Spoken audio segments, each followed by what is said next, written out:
шақырып топта ұсақ моториканы дамытуға бағытталған ойындарды ұйымдастыру бойынша педагог жұмысының мазмұны.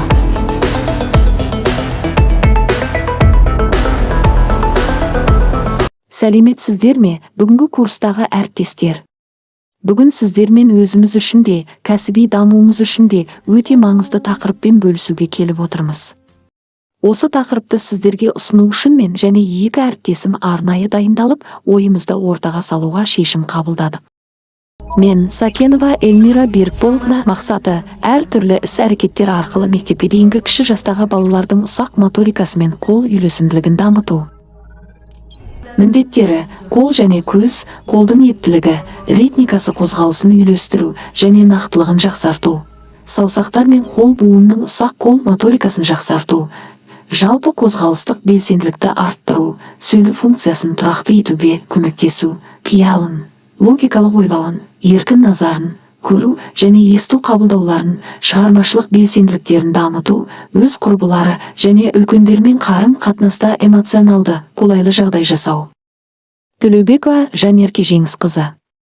Көздеген нәтижеге қол жеткізу үшін келесідей жұмыс түрлерін тұрақты түрде пайдаланды.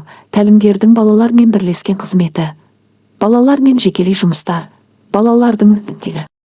Ұсақ қол моторикасын дамыту және қозғалысын үйлестіру мақсатында түрлі қабылдаулар мен әдіс тәсілдері, саусақтық ойын тренингісі, саусақ гимнастикасы, сергіту сәттері, саусақ ойынды тақпақтар мен жаңылтпаштар, трафаретпен сурет салу, түр сызықпен түрлеу, дидактикалық ойындар, кіші заттармен ойнау, пазл, мозаика қолдану. Ұсақ қол моторикасы термині саусақтар қозғалысы және қолдың буындарын үйлестіруге арналған ойын. Қорыта айтқанда, мектепке дейінгі кіші жастағы балалардың ұсақ қол моторикасын дамыту олардың жалпы дамуының маңызды бөлігі болып табылады. Әртүрлі іс-әрекеттерді жүйелі және мақсатты түрде ұйымдастыру арқылы балалардың қол мен көз үйлесімділігі, саусақтарының ептілігі мен қозғалыс нақтылығы айтарлықтай жақсарады. Саусақтық ойындар, гимнастика, сергіту сәттері, тақпақтар мен жаңылтпаштар, трафаретпен сурет салу, сызықтар мен жұмыс, дидактикалық ойындар, ұсақ заттармен әрекет ету, пазл мен мозаика қолдану балалардың тек моторикалық дағдыларын ғана емес, сонымен қатар сөйлеу тілін, қиялын, логикалық ойлауын, зейінін, көру және есту қабылдауын дамытуға мүмкіндік береді. Тәлімгердің балалармен бірлескен қызметі, жекелей жұмыстар және балалардың еркін өзіндік іс-әрекеттері барысында қолайлы эмоционалды орта қалыптасып, балалардың өзара және ересектермен қарым-қатынасы нығаяды. Нәтижесінде балалардың жалпы қозғалыстық белсенділігі артып, шығармашылық белсенділігі мен өзіне деген сенімділігі қалыптасады.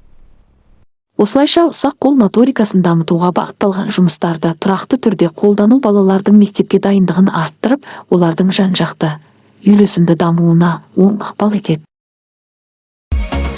Шәкірттің зейінін ашасың, бәріне мейірім шашасың, білімнің асқары тәрбие бас.